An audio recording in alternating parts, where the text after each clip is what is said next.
Picture this. It's the dead of winter, 872 after Christ. The snow is knee-deep across the Norwegian countryside, and the wind is howling through the valleys like the voices of angry gods. Most sensible people are huddled around their hearth fires, telling stories and waiting for spring. But not Bjorn Ironwood.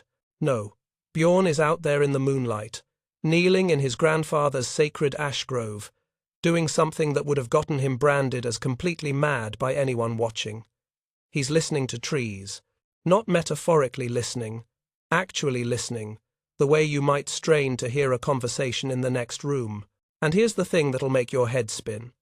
According to his family's ancient law, those trees were actually talking back. Now, before you roll your eyes and think we've wandered into some fantasy novel, consider this.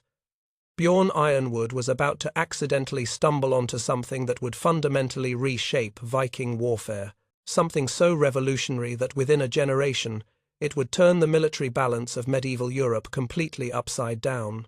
The method he discovered that night would make wooden axes deadlier than steel swords, turn farmers into warriors who could defeat professional soldiers, and create an economic earthquake that would ripple across continents. But let's start with what actually happened in that grove.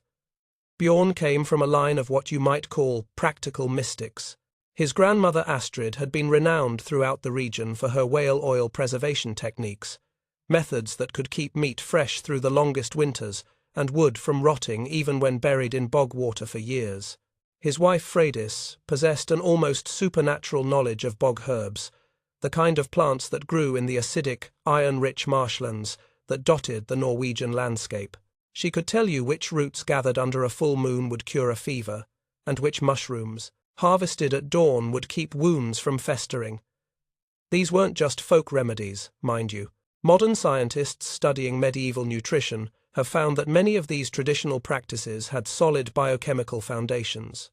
The bog herbs that Freydis collected were loaded with tannins, natural compounds that could cross-link proteins and create incredibly durable chemical bonds. The whale oil that Astrid used contained unique fatty acids that could penetrate deep into organic materials. When you combine traditional knowledge with natural chemistry, sometimes you get results that seem like magic. That night in the grove, Bjorn was experimenting with something his family had never tried before, combining all these traditional techniques into a single treatment for weapon making. The formula he developed included fermented cloudberries, which provided natural acids that could etch microscopic channels into wood fibers, iron-rich bog water that had been filtered through, layers of peat and marsh grass, whale oil from animals caught during the autumn hunt when their blubber was thickest and richest, and herbs that Freydis had gathered under specific lunar conditions, because she swore, and her grandmother before her had sworn, that the timing mattered. Now, here's where this gets really interesting from a modern perspective. What Bjorn was creating, entirely by accident, was a sophisticated wood-hardening compound that combined penetrating oils, cross-linking agents, and mineral reinforcement. The fermented cloudberry acids would open up the wood's cellular structure. The whale oil would penetrate deep into those opened channels. The bog minerals would create internal reinforcement networks, and the tannins from Freydis's herbs would cross-link everything together into a matrix that was stronger than the sum of its parts. But Bjorn didn't know any of this chemistry. All he knew was that when he applied this mixture to a simple ashwood axe, handle and let it cure for 3 months through the winter, something extraordinary happened. The wood didn't just get harder, it got dramatically harder, and when he carved the blade from the same treated ash, following patterns his grandfather had taught him for reading wood grain, he created something that would have been impossible to explain to a medieval metallurgist. 3 months later, at the Spring Thing Assembly, think of it as a combination town hall meeting, court session, and social gathering that determined everything from grazing rights to marriage contracts, Jarl Magnus the Unbreakable showed up wearing his famous shield. Now, Magnus wasn't just any warrior. He was a legendary figure who had survived more battles than most men could count, and his shield was the stuff of stories. It was made from layers of oak and linden wood, reinforced with steel bands and covered with boiled leather. That shield had turned aside axes, swords, and spears for over a decade. Magnus himself claimed it was blessed by Thor. When a dispute over grazing rights escalated into a challenge of single combat, as these things often did in Viking society, Bjorn stepped forward with nothing but his treated wooden axe. The crowd's reaction was immediate laughter. Here was this farmer, this nobody from the back country, challenging a legendary warrior with what looked like a child's toy carved from a tree branch. The laughter stopped with the first swing. When Bjorn's axe connected with Magnus's shield, witnesses later swore they heard something they'd never heard before. A deep, resonant hum that seemed to come from the wood itself, like the lowest note of a giant bell. The axe didn't bounce off the shield. It didn't chip or crack against the steel reinforcements. It went through the shield like a hot knife through butter, splitting the legendary defense into fragments of wood, leather, and twisted metal. But here's the truly mind-bending part. The axe didn't stop there. It continued through, with enough force behind it to have cleaved Magnus himself in half, stopping only because Bjorn had the presence of mind to check his swing at the last possible moment. Magnus, the unbreakable, found himself kneeling in the mud, staring at the fragments of his shattered shield, while a farmer stood over him with a wooden axe that hummed with power. The economic implications hit immediately. Within days, word had spread across Norway about these wood-sung axes, named for the haunting sound they made when swung through the air. Warriors began travelling from across Scandinavia to witness demonstrations. Iron traders watched their fortunes evaporate overnight as demand for steel weapons plummeted. Established smiths, who had spent decades perfecting their metalworking techniques, found themselves begging to learn woodcraft from farmers they had previously scorned. Think about what this means in terms of military revolution. For centuries, warfare had been dominated by those who could afford steel weapons and armor. The expense of iron ore, the specialized knowledge required for smelting and forging, the time and fuel needed for metalworking. All of this created a natural aristocracy of war. Suddenly, a farmer with access to the right trees and traditional knowledge could create weapons that outperformed the finest steel blades money could buy. But this was just the beginning, because what Bjorn had discovered wasn't just a new way to make weapons. It was a completely different philosophy of warfare, one that would challenge everything medieval Europe thought it knew about the relationship between technology, economics, and military power. And that's when things got really interesting, because by 885 after Christ, just 13 years later, the Woodsung Revolution had transformed not just Viking warfare, but Viking society itself. Villages were reorganizing around sacred ash groves. Women were gaining unprecedented political power as keepers of herbal formulas. And the great powers of Europe were scrambling to understand and counter a threat that seemed to come from nowhere. The question that was keeping Byzantine emperors and Frankish kings awake at night was simple. How do you fight an enemy whose weapons are carved from trees that grow in every forest, treated with techniques that any village-wise woman might know, but which somehow outperform the finest steel your empire can produce? The answer to that question would reshape the medieval world. But that's a story for what comes next. By 885 after Christ, just 13 years after Bjorn's revolutionary discovery, the Woodsung phenomenon had completely transformed Viking society from the ground up. And I mean completely. We're not talking about a simple military innovation here. We're talking about a social earthquake that rearranged the fundamental power structures that had governed Norse life for centuries. Think about how quickly this happened. In the span of a single generation, villages across Norway were reorganizing themselves around sacred ash groves, the way medieval towns organized around cathedrals or market squares. These groves, which had previously been quiet places where old men went to commune with ancestral spirits, suddenly became the most valuable real estate in Scandinavia. A single mature ash tree, if it possessed the right characteristics for weapon making, could be worth more than a gold mine. The selection process itself evolved into something that was part science, part ritual, and part performance art. Warriors would fast for 3 days before entering the groves at midnight, believing that hunger sharpened their ability to hear which trees sang to them. They would move through the moonlit forest with their hands pressed against bark, listening for vibrations that supposedly indicated which wood held the greatest potential for transformation. Now, was this pure mysticism? Modern dendrology suggests there might have been more to it than superstition. Trees growing under different conditions, soil composition, water stress, wind exposure, develop different densities and grain patterns.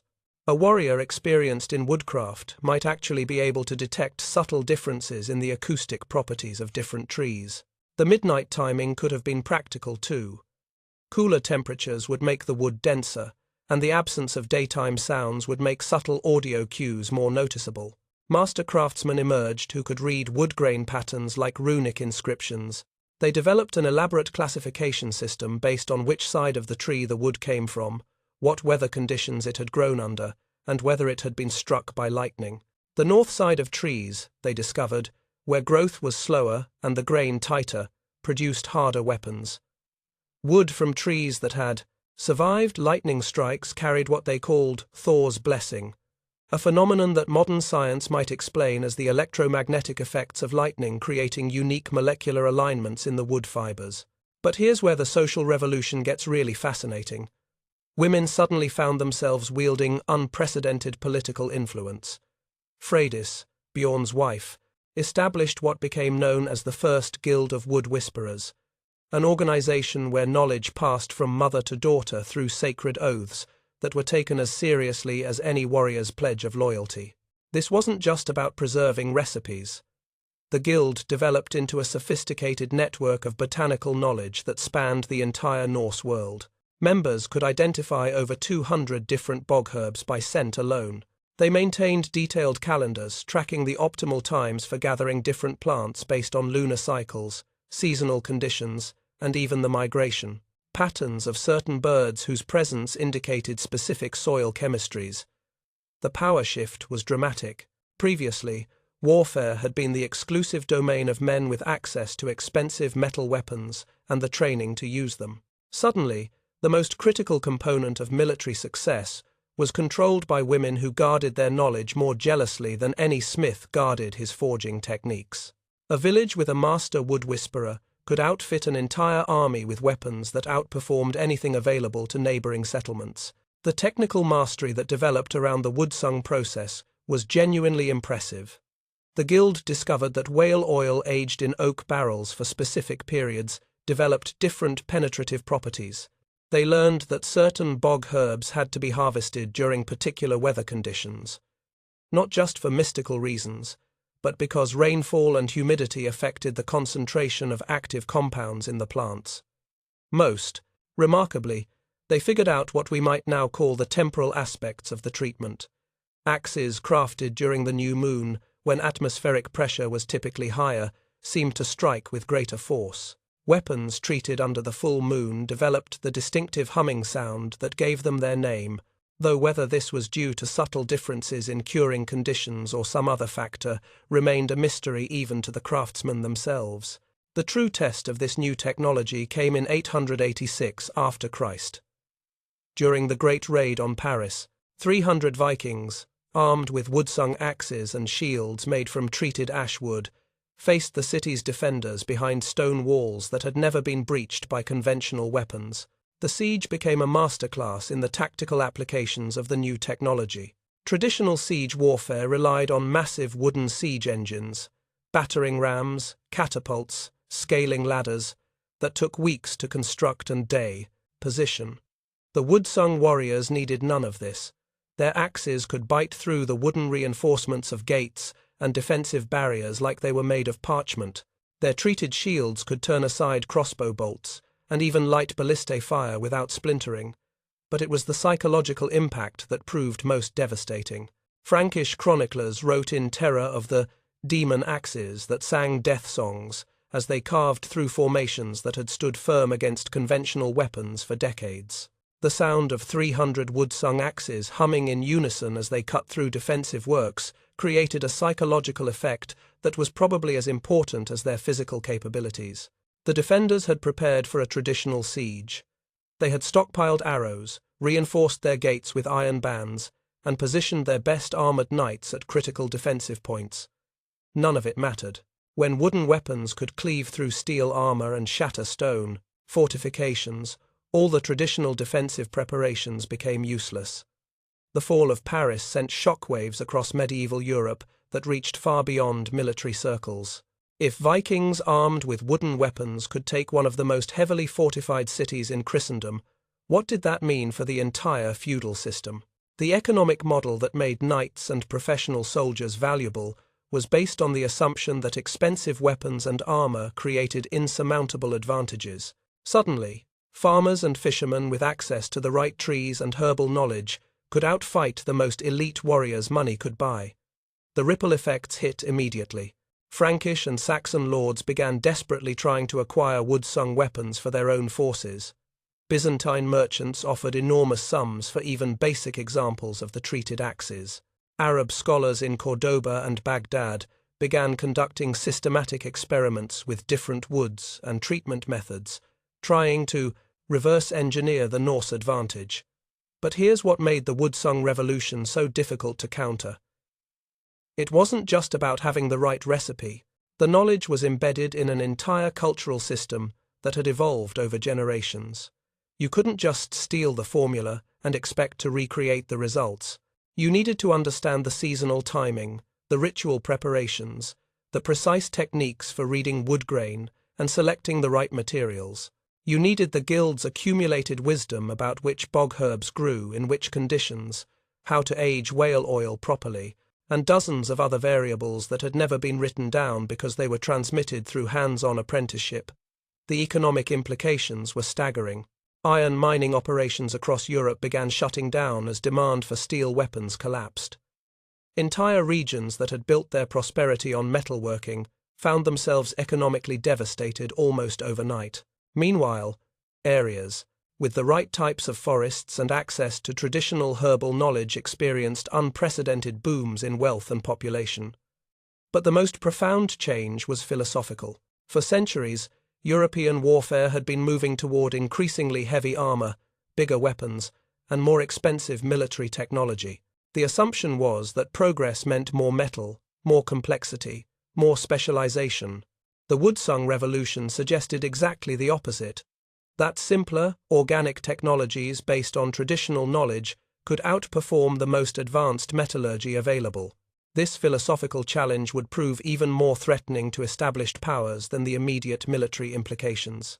Because if wooden axes could outperform steel swords, what other assumptions about technology, economics, and social organization might be fundamentally wrong?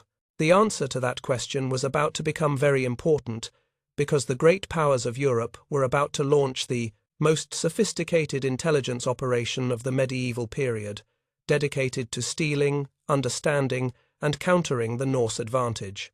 And that operation would lead to discoveries that no one saw coming. The intelligence war that erupted across medieval Europe in the wake of the wood-sung revolution makes the Cold War espionage of the 20th century look like amateur hour. By 890 after Christ, every major power from Constantinople to Dublin had operatives attempting to infiltrate Norse communities, steal the wood treatment secrets, and develop countermeasures.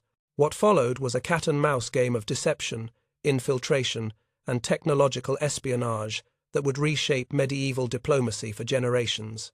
The Byzantine Empire, with its sophisticated intelligence network and diplomatic corps, moved first. Emperor Leo VI dispatched teams of agents posing as silk traders to the markets of Uppsala and Birka. These weren't amateur spies. They were highly trained operatives who could speak fluent Norse, knew enough about Scandinavian customs to blend in perfectly, and carried enough genuine Byzantine goods to maintain their cover for months at a time. But the Byzantines made a critical error. They assumed they were dealing with a conventional military technology that could be stolen through traditional espionage methods. They focused on bribing smiths, observing weapon-making processes, and trying to purchase examples of treated weapons.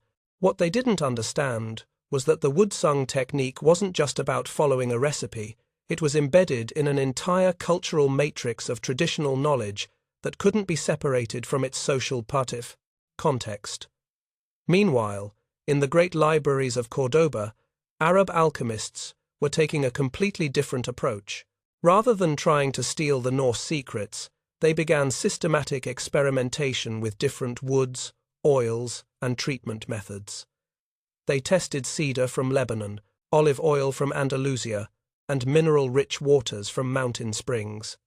Their methodical, scientific approach actually yielded some impressive results.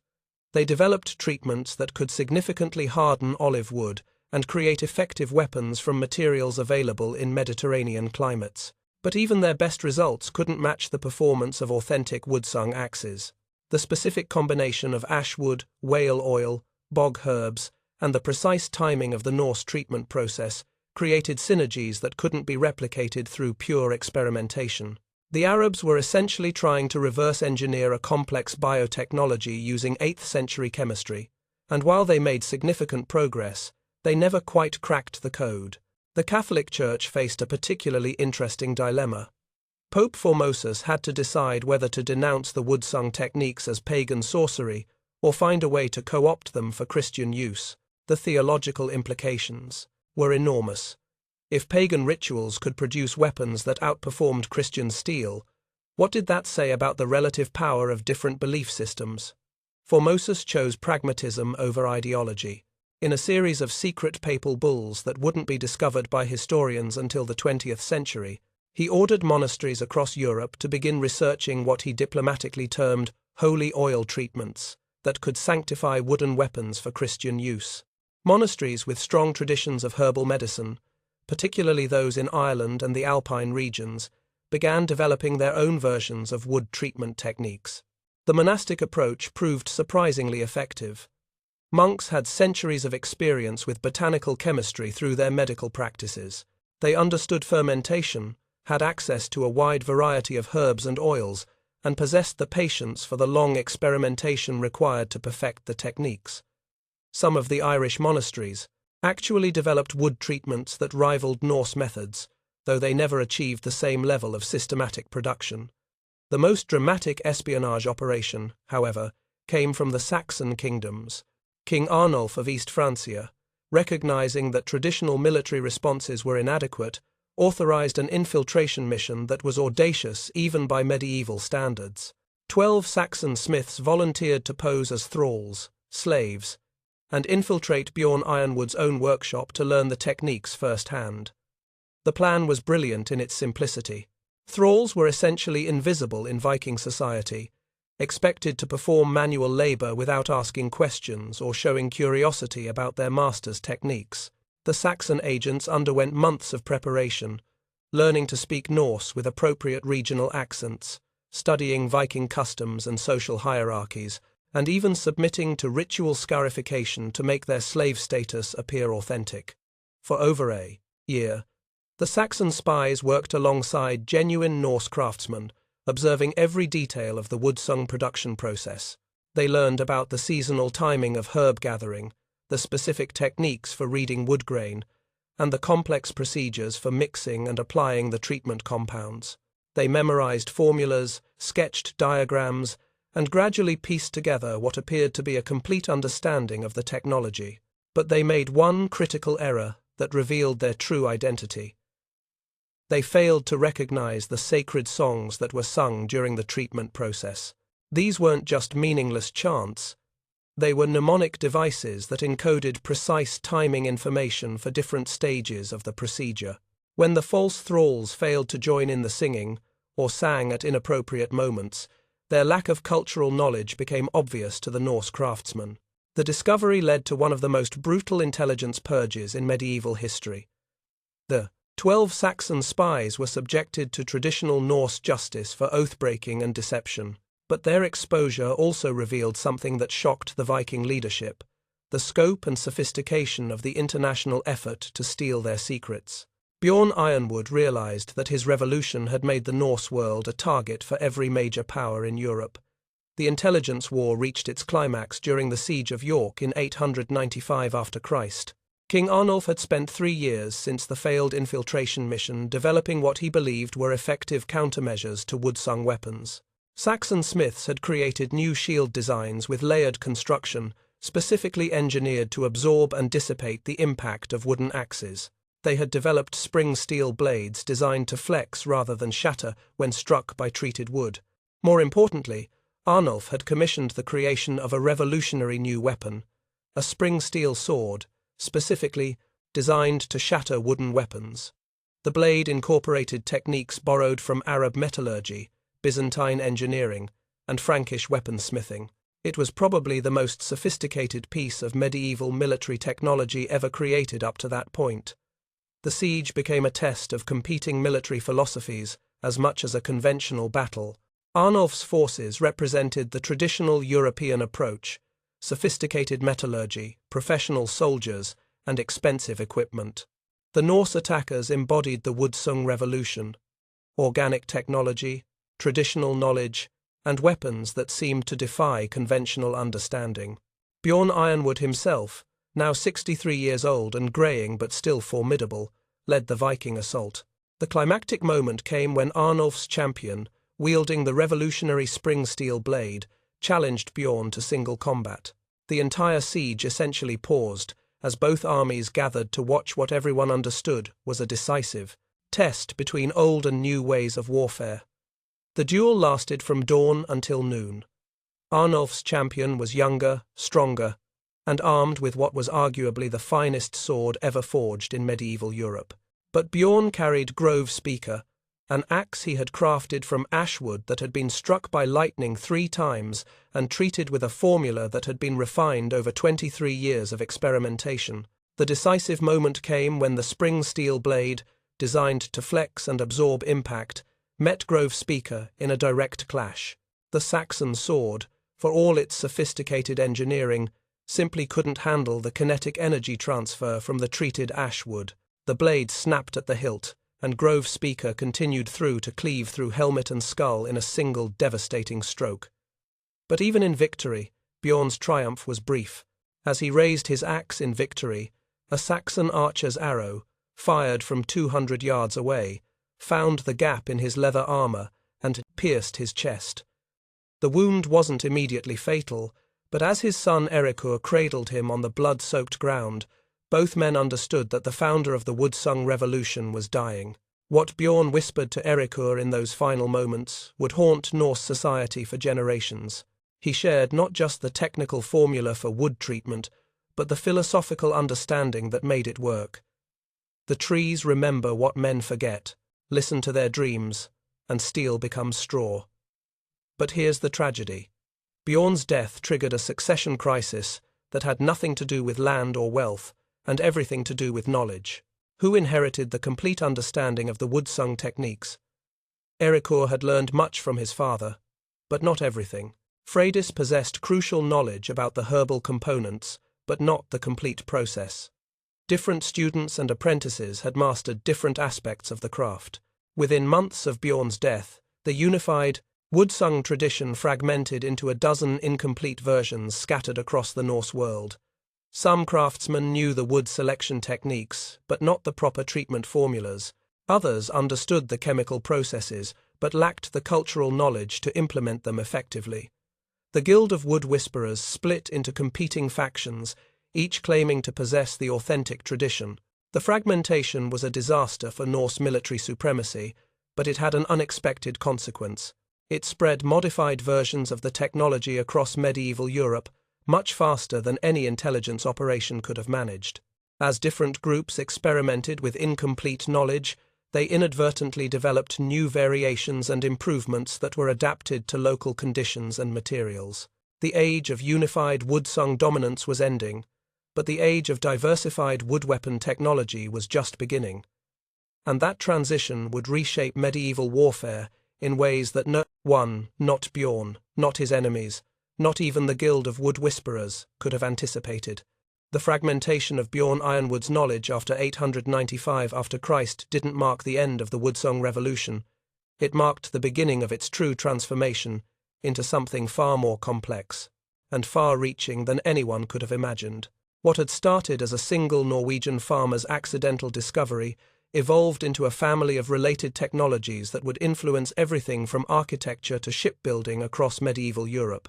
Think about what happens when you take a revolutionary technology and scatter incomplete versions of it across dozens of different cultures, each with their own materials, traditions, and environmental conditions.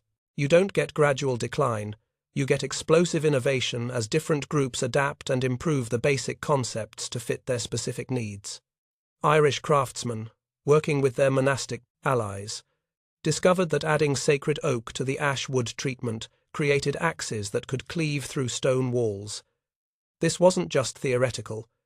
During the siege of Waterford in 912 after Christ, Irish defenders used oak-enhanced woodsong axes to literally carve escape tunnels through the stone foundations of their own city when Viking attackers surrounded them. The combination of oak's density with ash's flexibility, processed using techniques borrowed from both Norse traditions and Celtic metalworking knowledge, created tools that were essentially organic siege equipment. Swedish warriors, dealing with the extreme cold of their northern territories, made a different adaptation. They discovered that reindeer antler, when ground into powder and mixed with the traditional whale oil treatment, produced weapons that remained effective in temperatures that made normal wood brittle as glass. These Arctic woodsong weapons gave Swedish raiders a crucial advantage during winter campaigns, when traditional armies couldn't even march, let alone fight effectively. But the most significant innovation came from an unexpected source: shipbuilders. Norse craftsmen realized that if the treatment could make weapon wood harder than steel, the same principles might be applied to ship construction. By 920 after Christ, Viking shipwrights were building longships with treated wooden hulls that could ram through enemy vessels without sustaining damage, and masts that could support sail configurations impossible with conventional timber. The economic implications were staggering. Traditional shipbuilding required careful selection of specific wood types, extensive seasoning periods, and complex joinery techniques to create vessels strong enough for ocean voyaging. Woodsong treatment techniques could transform almost any available timber into high-performance shipbuilding material. This meant that coastal communities with access to the treatment knowledge could build superior vessels using whatever trees grew locally, rather than importing expensive specialized timber. The architectural applications were equally revolutionary. Builders discovered that treated wooden support beams could bear loads that previously required stone construction. Cathedral architects began experimenting with wooden vaulting systems that were both lighter and stronger than traditional stone arches. The famous spiral tower of Trondheim Cathedral, built in 931 after Christ, used treated ash wood supports to achieve a height that would have been impossible with conventional timber construction. By 950 after Christ, modified woodsong techniques were influencing construction projects across Europe. The Great Hall of King Harald Bluetooth in Denmark featured treated wooden columns that could support a roof span of over 100 feet without intermediate supports. Frankish bridge builders used treated oak, pilings that could resist river current and ice damage that destroyed conventional wooden bridges within a few years. But it was the Battle of Clontarf in 1014 after Christ that marked both the apex and the beginning of the end of the Woodsong Age. This battle represented something unprecedented in medieval warfare, a clash between two different evolutionary branches of the same revolutionary technology. The Irish defenders, led by Brian Boru, had spent decades perfecting their oak-enhanced version of Woodsong techniques. Their weapons represented what you might call the heavy assault branch of wood weapon development, axes and spears designed for maximum penetrative power against fortified positions and armoured opponents. Irish craftsmen had also developed what was probably the most sophisticated wood treatment chemistry in medieval Europe, incorporating elements learned from captured Viking weapons, techniques borrowed from monastic herbal traditions, and innovations discovered through systematic experimentation. The Viking attackers, under Sigtrygg Silkbeard, carried weapons representing the traditional Norse approach. Ashwood axes, optimized for speed, flexibility, and the characteristic humming sound that had made them famous. But they also brought something new. Weapons, crafted using knowledge captured from Saxon and Frankish sources during decades of raiding and conquest. The Irish had made one crucial innovation that the Vikings weren't prepared for. They had learned to incorporate ground glass from volcanic beaches into their wood treatment. This created edges that could slice through mail armor like fabric, giving Irish weapons a cutting ability that surpassed even the finest steel blades. The glass particles, embedded in the treated wood matrix, created microscopic serrations that made the weapons devastatingly effective against any opponent wearing traditional armor. The battle itself was a nightmare of innovation versus innovation. Viking axes that could shatter steel shields met Irish weapons that could cut through chain mail. Traditional Norse flexibility and speed clashed with Irish power and armor penetration. The sound of the battle was unlike anything recorded in medieval chronicles. Hundreds of wood-sung weapons humming and singing as they cut through the air, creating an otherworldly soundtrack to the carnage. The Irish innovation proved decisive. Their glass-enhanced weapons gave them just enough advantage to force a Viking retreat, marking the effective end of Norse expansion into Ireland. But the victory came at an enormous cost. Brian Boru was killed in the fighting, and many of the master craftsmen who possessed the most advanced Irish wood treatment knowledge died defending their technique's secrets. More importantly, the Battle of Clontarf demonstrated something that military strategists across Europe had been slowly realizing. The age of wood weapons was ending not because they were inferior, but because they were too effective. The arms race between different wood-sung traditions was producing weapons so powerful that battles were becoming too destructive for medieval society to sustain.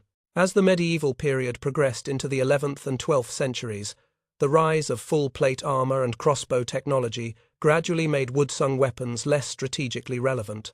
It wasn't that wooden axes couldn't penetrate plate armor. They could, with devastating effect. The problem was that the social and economic structures needed to support armies equipped with advanced wood-sung weapons were becoming unsustainable. The knowledge never fully disappeared, though.